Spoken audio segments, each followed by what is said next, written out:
Hello friends, आरविट path YouTube channel में आप लोग का स्वागत है। हम लोग पढ़ रहे हैं कोशिका और गुणसूत्र, और इसका जो टॉपिक का नाम है कोशिका और आणविक जीव विज्ञान, और अणुसूत्र भी इसमें पूरा समझाया गया है। ठीक है दोस्तों, तो इसका पार्ट 1 हम लोगों ने कर लिया है। अगर उस वीडियो को आपको देखना है, यानी जो जीव विज्ञान चल रहा है अभी उसको आपको देखना है, तो डिस्क्रिप्शन में प्लेलिस्ट बन गया है जीव विज्ञान के नाम से, जाकर हमारे चैनल पर देख लेना। ठीक है दोस्तों, तो आज जो पढ़ेंगे कोशिका और आणविक जीव विज्ञान का 60 क्वेश्चन टॉपिक में पार्ट 1 में कर लिया हूं, और 61 क्वेश्चन से आज हम लोग कवर करेंगे। ठीक है दोस्तों, ये जो बता दे दोस्तों आपको कि ये जिस बुक से हम लोग पढ़ रहे हैं वह ब्लैक बुक है। ठीक है, इसमें 2024 तक अपडेटेड क्वेश्चन हैं जो प्रीवियस ईयर में पूछे गए हैं और आगे आने की अत्यंत संभावना है। तो कई सारे क्वेश्चन इसमें से 70-80% जो क्वेश्चन है वो प्रीवियस ईयर पूछे गए हैं, न जाने कितने बार, 10 बार, 5 बार, 6 बार, जो भी पूछे गए हों। और जो आगे आने की संभावना है 20% वैसे भी क्वेश्चन इसमें डाल दिए गए हैं, यानी आपके लिए पूरा पैकेज है। ठीक है, यानी कि आपको अगर जीव विज्ञान का थ्योरी भी नहीं पढ़े हैं, थ्योरी पढ़े हैं तो और बेस्ट है रिवीजन के लिए। अगर थ्योरी भी नहीं पढ़े हैं तब पर भी आपके लिए एकदम बेस्ट एक कंटेंट होगा आपके लिए। तो दोस्तों, इस वीडियो को आपको थोड़ा ज़रूर क्वेश्चन हार्ड पढ़ेंगे, पहले ही समझा देता हूँ, क्वेश्चन हार्ड पढ़ेंगे, लेकिन उससे घबराना नहीं है। क्यों नहीं घबराना है? क्योंकि जो क्वेश्चन आसान होते हैं यानी कि वो हमें आ रहे हैं, और जो आसान होते हैं उससे हमें नहीं पढ़ना। क्यों नहीं पढ़ना? क्योंकि वो हमें ऑलरेडी पहले से आ रहे होते हैं। ऐसे क्वेश्चन पढ़ो कि जो मुझे आते ही ना हो, इरिटेड हो। ठीक है, तो क्वेश्चन हार्ड पढ़ेंगे, लेकिन अगर पेपर देने जाओगे तो वहीं हार्डनेस जो आज है वो क्या हो जाएगा, शार्पनेस में बदल जाएगा दोस्तों। यानी कि क्वेश्चन आप वहाँ पेपर में छोड़ोगे नहीं, करके आओगे। ठीक है, तो आइए 61 क्वेश्चन से देखते हैं क्या है 61 क्वेश्चन।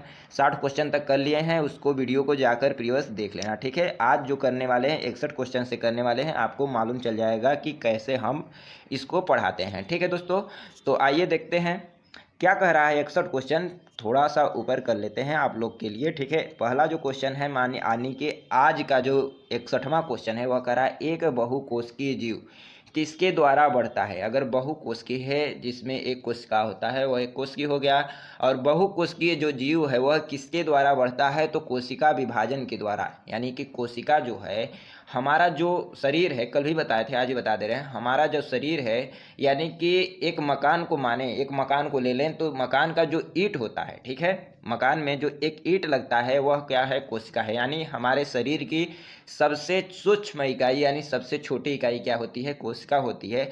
और जब कोशिका टूटता है, कोशिका क्या होता है, टूटता है।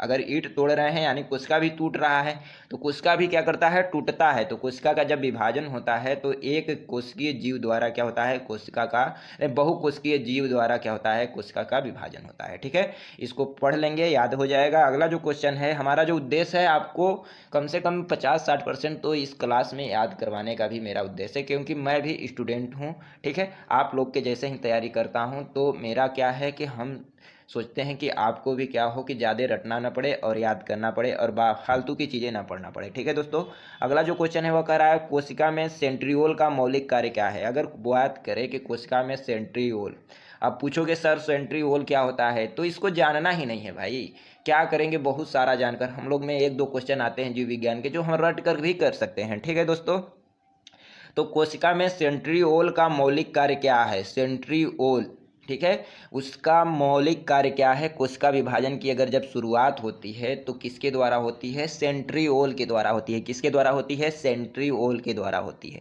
अगला जो क्वेश्चन है कि सभी पौधे और जानवर कोशिकाओं से बने होते हैं। चाहे पौधे हों, चाहे जानवर हो या मनुष्य हो, वो क्या बना होता है, उसका सूक्ष्मतम इकाई, सबसे छोटी इकाई कोशिका होती है, यानी वह कोशिकाओं से बने होते हैं।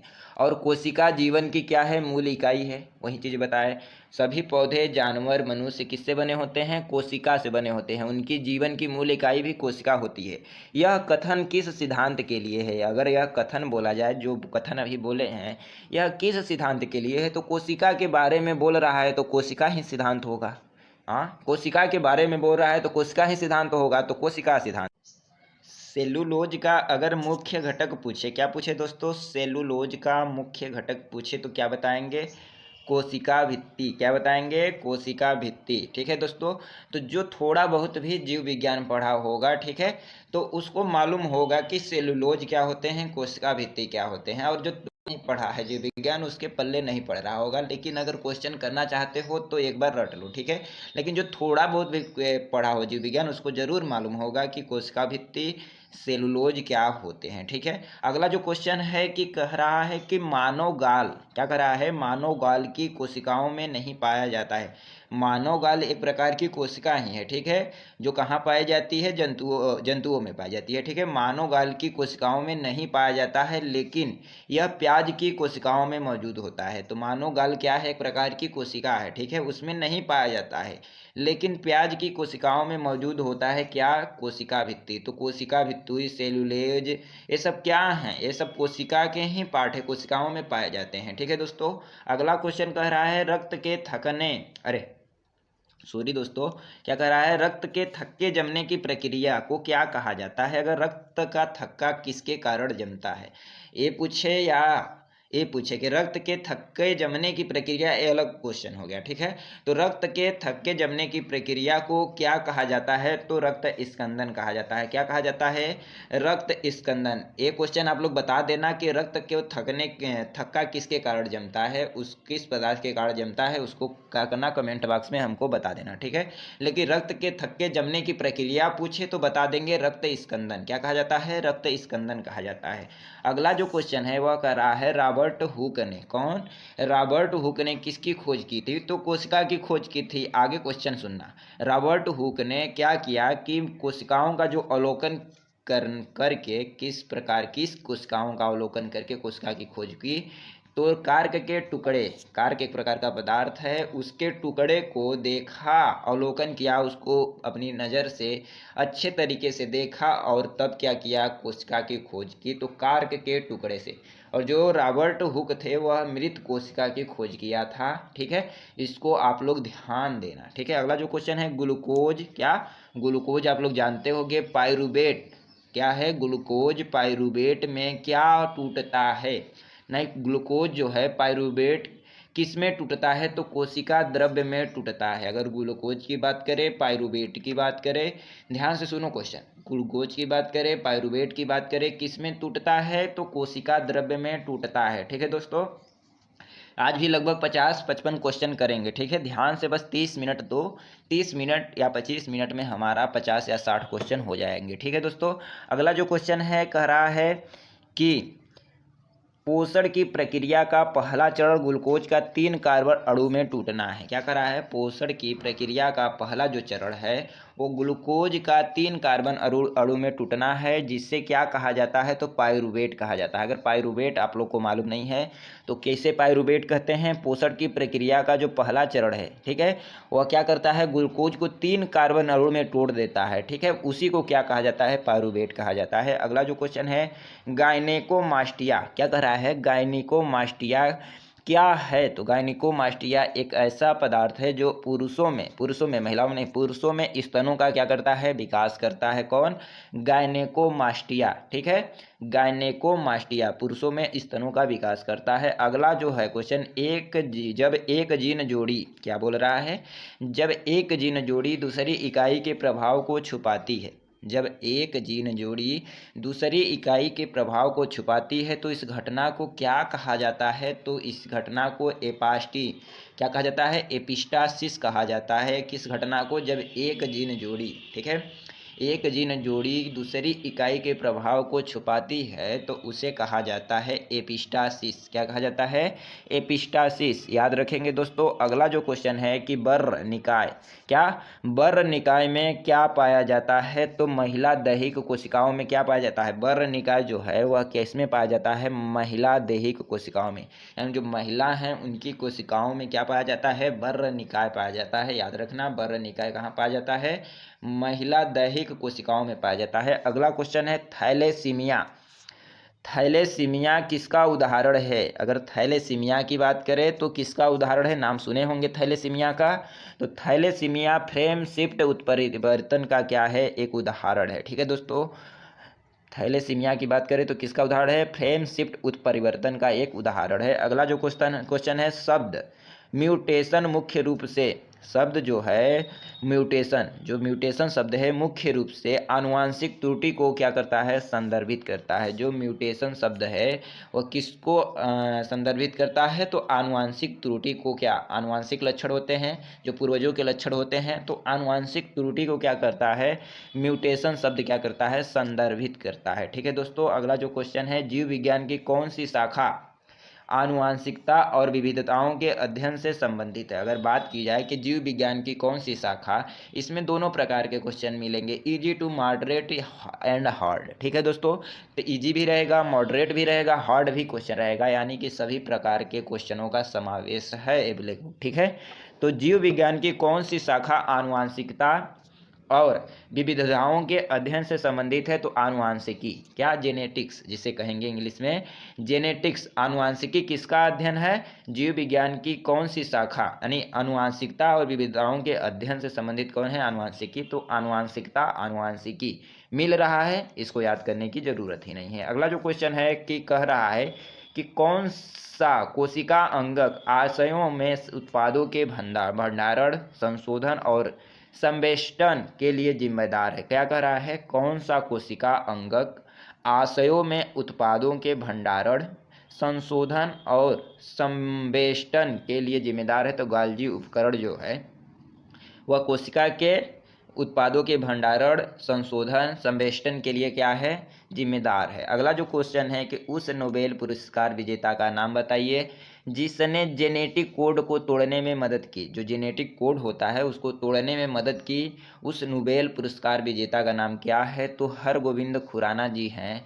ऐसे नोबेल पुरस्कार विजेता हैं हरगोविंद खुराना जी, जिन्होंने क्या किया, जेनेटिक कोड को तोड़ने का कार्य किया, यानी उसमें मदद किया। ठीक है दोस्तों, अगला क्वेश्चन है सूक्ष्मदर्शी की सहायता से कोशिका की संरचना, ऊतकों तथा अंगों का अध्ययन है। तो कुल मिला के यह पूछ रहा है कोशिका की संरचना, ऊतकों तथा अंगों का अध्ययन क्या कहलाता है, बस यही क्वेश्चन पूछ रहा है। क्या पूछ रहा है, कोशिका की संरचना, ऊतकों तथा अंगों का अध्ययन किसे कहते हैं, तो हिस्टोलॉजी को। इस तरह का क्वेश्चन पूछे जाते हैं।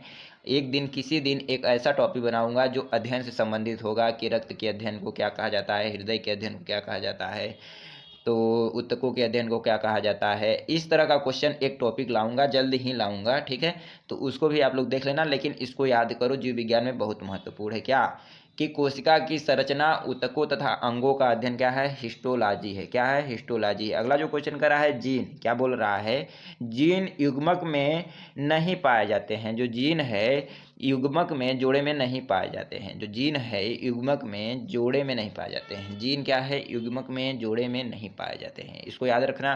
अगला क्वेश्चन है अग्नाशय में कौन सी कोशिकाएं इंसुलिन का उत्पादन करती है। जो अग्नाशय ग्रंथि होता है तो उसमें जो है कौन सी कोशिकाएं हैं जो इंसुलिन एक तरह का हार्मोन है, उसका उत्पादन नहीं करती है, तो लैंगरहैंस के दीपिका। ऐसे क्वेश्चन पूछे गए हैं, ऐसे क्वेश्चन नहीं बनाए गए हैं, क्वेश्चन पूछे गए हैं। क्या पूछे गए हैं, अग्नाशय में कौन सी कोशिकाएं जो हैं वो इंसुलिन हार्मोन का उत्पादन नहीं करती हैं, तो लैंगरहैंस के द्वीपिका। ठीक है दोस्तों, लैंगरहैंस के द्वीपिका। ठीक है, ये थोड़ा सा मैनेज कर रहा हूँ इसको, थोड़ा सा 1 मिनट समय देना हमको मैनेज करने के लिए। ठीक है दोस्तों, ठीक, आते हैं 81 से। ठीक है, तो 20-30 क्वेश्चन और बचे हुए हैं जिसको देख लेते हैं ध्यान से। अगला क्वेश्चन है एक यूकैरियोटिक कोशिका में झिल्लीदार बांध्य अंग होते हैं। क्या बोल रहा है, एक यूकैरियोटिक कोशिका में झिल्लीदार बांध्य अंग होते हैं जिसमें एक केंद्रक शामिल होता है जो कोशिकीय प्रक्रियाओं को ले जाने की अनुमति देता है। तो एकांत में ले जाने की क्या देता है, अनुमति देता है। कौन, यूकैरियोटिक कोशिका में झिल्लीदार क्या होते हैं, बांध्य अंग होते हैं। जो यूकैरियोटिक, प्रोकैरियोटिक, दो तरह की कोशिका होती हैं। तो यूकैरियोटिक कोशिका में जो झिल्लीदार बांध्य अंग हैं, झिल्लीदार, ठीक है, जिसमें एक केंद्रक शामिल होता है, उसमें एक केंद्रक भी है और कोशिकीय प्रक्रियाओं को ले जाने में, एकांत में ले जाने की अनुमति देता है। ठीक है, अगला जो क्वेश्चन है जीन शब्द किसने गढ़ा। एक भी क्वेश्चन पूछा गया है टीसीएस में, टीसीएस के द्वारा 2-3 बार। तो जीन शब्द को किसने गढ़ा, तो जोहान सेन ने। जीन शब्द किसने दिया, जोहान सेन ने। ठीक है, जीन शब्द को किसने गढ़ा, जोहान सेन ने। जीन शब्द किसने दिया, तो जोहान सेन ने। इस तरह के क्वेश्चन को हम लोग क्या करेंगे। ठीक है, अगला जो क्वेश्चन है कह रहा है अगला जो क्वेश्चन है वह कह रहा है कि हमारी मांसपेशियों में पाइरूवेट के लैक्टिक एसिड में टूटने का कारण बन सकता है क्या? ऑक्सीजन की जो कमी है, ऑक्सीजन की कमी हमारी मांसपेशियों में पाइरूवेट के लैक्टिक एसिड में टूटने का कारण बन सकता है। ठीक है, क्या? ऑक्सीजन की कमी हमारी जो मांसपेशियां हैं उसमें जो पाइरूवेट है, ठीक है, पाइरूवेट के लैक्टिक एसिड में टूटने का कारण बन सकता है, इसको याद रखेंगे। अगला क्वेश्चन है युग्मन और प्रतिकर्षण। क्या बोल रहा है? युग्मन और प्रतिकर्षण किसकी दो अवस्थाएं हैं? तो सहलग्नता, सहलग्नता की क्या है? दो अवस्थाएं हैं। कौन?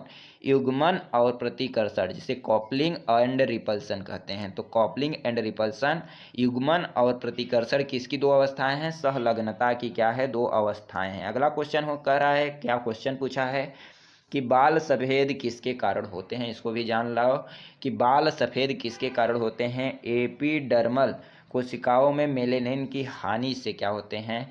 बाल सफ़ेद होते हैं। जो एपिडर्मल कोशिका का नाम है, एपिडर्मल कोशिकाओं में मेलेनिन की हानि से क्या होते हैं? बाल सफ़ेद होते हैं।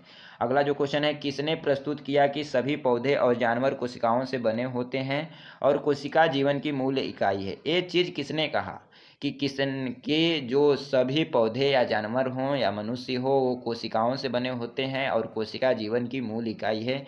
यह कहने वाले कौन होते हैं? तो कौन है? एम स्लेडेन और टी स्वान। कौन है? एम स्लेडेन और टी स्वान, इनको याद रखेंगे, एम स्टेलेन और टी स्वान। ठीक है, क्वेश्चन थोड़ा सा इधर उधर हो जा रहा है, जिसको आप ध्यान देना। ठीक है, अगला जो क्वेश्चन है दोस्तों वह क्या कह रहा है कि, एक मिनट, अगला जो क्वेश्चन है वह कह रहा है कि कौन सा जोड़ा गलत सुमेलित है? क्या कह रहा है? कौन सा जोड़ा गलत सुमेलित है? पहला जेबियस हॉल्डेन जो है जीवन की उत्पत्ति से संबंधित है। दूसरा ग्रेगर मेंडल आनुवंशिकी के पिता, बिल्कुल सही है। मैक्सवेल जीवन की एक बुनियादी इकाई के रूप में, डीएनए, यही गलत है। ठीक है, अगला जो क्वेश्चन है, चार्ल्स डार्विन ने क्या दिया था? मिट्टी की उर्वरता में केचुआ की भूमिका को बताया। कौन? चार्ल्स डार्विन ने। पहला जो है जेबियस हॉल्डेन ने क्या बताया? तो जीवन की उत्पत्ति के बारे में कौन बताया? जेबियस हॉल्डेन, बिल्कुल सही है। ठीक है, और जो दूसरा है ग्रेगर जॉन मेंडल, वो आनुवंशिकी के पिता भी माने जाते हैं, माने जाते ही हैं, तो ये भी सही है। मैक्सवेल जो हैं जीवन की एक बुनियादी इकाई के रूप में डीएनए नहीं किया था। ठीक है, तो यही इसका ऑप्शन सही होगा, यानी ये जो रिलेशन है, इसका जो जोड़ा है, ये गलत है। ठीक है, अगला जो क्वेश्चन है, अगला क्वेश्चन कह रहा है कि आरएनए का पूर्ण रूप क्या होता है? तो डीएनए का पिछले क्लास में जान चुके हैं, deoxy ribose nucleic acid. RNA का पूर्ण रूप क्या होता है? Ribose nucleic acid. ठीक है, डीएनए का डीऑक्सी राइबोज न्यूक्लिक एसिड, इसका केवल राइबोज न्यूक्लिक एसिड होता है आरएनए का पूर्ण रूप। ठीक है, अगला क्वेश्चन है, अनुवांशिकी के नियम को किसके द्वारा प्रतिपादित किया गया? अभी देखे हैं, अनुवांशिकी के जो नियम है उसको ग्रेगर जॉन मेंडल के द्वारा क्या किया गया था? प्रतिपादित किया गया था। अगला जो क्वेश्चन है वह करा है, अनुवांशिकी के जनक किससे जाना जाता है? तो ग्रेगर जॉन मेंडल को, या इन्हें ग्रेगर जोहान मेंडल भी कहते हैं, कई बार क्वेश्चन पूछा गया है। ठीक है, आगे क्वेश्चन देखेंगे, क्या कह रहा है कि एरोबिक श्वसन नहीं करते हैं क्योंकि इनमें माइटोकॉन्ड्रिया नहीं पाया जाता है, यानी जिसमें माइटोकॉन्ड्रिया नहीं पाया जाएगा वह श्वसन नहीं करेगा। ठीक है, तो क्या कह रहा है? एरोबिक श्वसन नहीं करते हैं क्योंकि इसमें क्या? माइटोकॉन्ड्रिया नहीं पाया जाता है। अगला क्वेश्चन है, यूकैरियोटिक कोशिकाओं के भीतर किस साइटोप्लाज्मिक अंग को प्रोकैरियोटिक कोशिकाओं के रूप में जाना जाता है?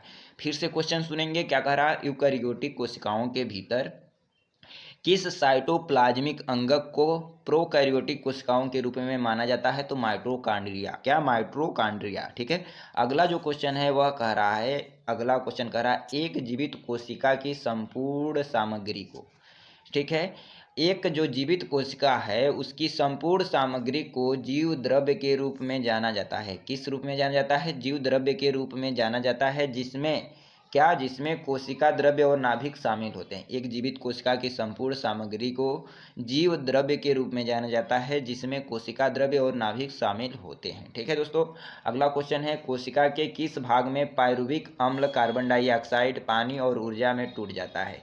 फिर से क्वेश्चन सुनेंगे, कोशिका के किस भाग में, कोशिका के किस भाग में पाइरुविक अम्ल, जो पाइरुविक अम्ल है वह कार्बन डाइऑक्साइड, पानी, वाटर, क्या होता है वाटर का?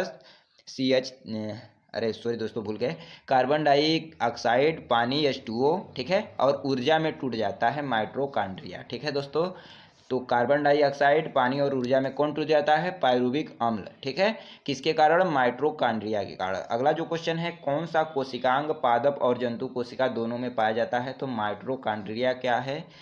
पादप और जंतु कोशिका दोनों में पाया जाता है। कौन? माइटोकॉन्ड्रिया। अगला क्वेश्चन है, कोशिकीय श्वसन के लिए कौन सा अंग जिम्मेदार है? अगर कोशिकीय श्वसन है तो कोशिकीय श्वसन के लिए कौन सा अंग जिम्मेदार है? तो केवल और केवल माइटोकॉन्ड्रिया को याद करेंगे कोशिकीय श्वसन के लिए। ठीक है, तो कोशिकीय श्वसन में कौन जिम्मेदार है? तो माइटोकॉन्ड्रिया जिम्मेदार है। अगला जो क्वेश्चन है कि खाली स्थान दिया है, यानी न्यूक्लिक अम्ल को सेल में अचल संपत्ति के रूप में जाना जाता है। अगर क्वेश्चन पूछे अचल संपत्ति के रूप में किसे जाना जाता है, तो न्यूक्लिक अम्ल को बताएंगे अचल संपत्ति के रूप में जाना जाता है। ठीक है दोस्तों, अगला जो क्वेश्चन है वह कह रहा है कि जीन विनिमय, क्या कह रहा है? जीन विनिमय, सॉरी दोस्तों एक क्वेश्चन छूट गया ऊपर, क्या कह रहा है? 98, कोशिका के केंद्रक के अंदर कौन सा द्रव्य पाया जाता है? अगर कोशिका के केंद्रक, जो कोशिका है उसके में केंद्रक पाया जाता है, तो उसके अंदर कौन सा द्रव होता है? कोशिका हो गई, उसका केंद्रक हो गया, और उस केंद्रक के अंदर कौन सा द्रव होता है? तो केंद्रक द्रव्य होता है। नाम से ही स्पष्ट है, केंद्रक द्रव्य, उसके अंदर द्रव केंद्रक द्रव्य। ठीक है, अगला क्वेश्चन कह रहा है जीव विनिमय किसके दौरान होता है? तो पाचिटीन के दौरान होता है। कौन? जीन विनिमय। पाचिटीन क्या है? कुछ भी हो, याद करना है। तो जीन विनिमय पाचिटीन के दौरान क्या होता है जीन विनिमय। अगर जीन का विनिमय करना है, आदान प्रदान करना है, तो किसके दौरान होगा? पाचिटीन के दौरान होगा। यह क्वेश्चन पूछा गया है, इसी तरह पेपर बनता है, तो क्या किया जाए? ठीक है, अगला जो क्वेश्चन है वह कह रहा है कि एस्पार्टेम, क्या कह रहा है? एस्पार्टेम एक ऐसे उत्पाद का नाम है जिसका उपयोग मधुमेह के रोगी स्वीटनिंग एजेंट के रूप में करते हैं। जो मधुमेह के रोगी हैं वह एस्पार्टेम का क्या करते हैं? रोगी क्या करते हैं? स्वीटनिंग एजेंट के रूप में करते हैं उसका उपयोग। यह किस वर्ग के अंतर्गत आता है? तो पेप्टाइडिस। जो एस्पार्टेम है वह पेप्टाइडिस के अंतर्गत आता है, पेप्टाइडिस वर्ग के अंतर्गत आता है। कौन? तो एस्पार्टेम। ठीक है दोस्तों, अगला जो क्वेश्चन है वह कह रहा है कि यूकैरियोटिक कोशिकाओं में प्लाज्मा झिल्ली किसका बना होता है? तो फास्फोलिपिड का बना होता है। यूकैरियोटिक कोशिकाओं में प्लाज्मा झिल्ली जो है वह फास्फोलिपिड का बना होता है। किसका? फास्फोलिपिड का बना होता है। अगला जो क्वेश्चन है वह कह रहा है अमीनो एसिड के संश्लेषण, जो अमीनो अम्ल है उसके संश्लेषण के लिए क्या आवश्यक है? तो प्रोटीन आवश्यक है। क्या आवश्यक है? प्रोटीन आवश्यक है। इसको देख लेंगे, अमीनो एसिड के संश्लेषण, अमीनो एसिड यानी अमीनो अम्ल के संश्लेषण के लिए प्रोटीन क्या है? आवश्यक है। अगला क्वेश्चन है जीवन का भौतिक आधार किसे माना जाता है? तो जीव द्रव्य को, जिसे प्रोटोप्लाज्म कहा जाता है, उसे जीवन का भौतिक आधार माना जाता है। अगला क्वेश्चन है इम्पोर्टेंट है, कोशिका में पहली बार केंद्रक की खोज किसने की? कि यह एक कोशिका है और इसके बीच में केंद्र है, यानी केंद्रक जिसे बोलेंगे, उसकी खोज सर्वप्रथम किसने की? तो रॉबर्ट ब्राउन ने की। तो इस रॉबर्ट ब्राउन को याद रखेंगे दद्दा जी को, कि इन्होंने क्या किया? रॉबर्ट ब्राउन दद्दा जी, इन्होंने कोशिका के बीच में केंद्रक की खोज कर दी। ठीक है, अगला क्वेश्चन है हीमोफोलिया ज़्यादातर किसके साथ जुड़ा हुआ है?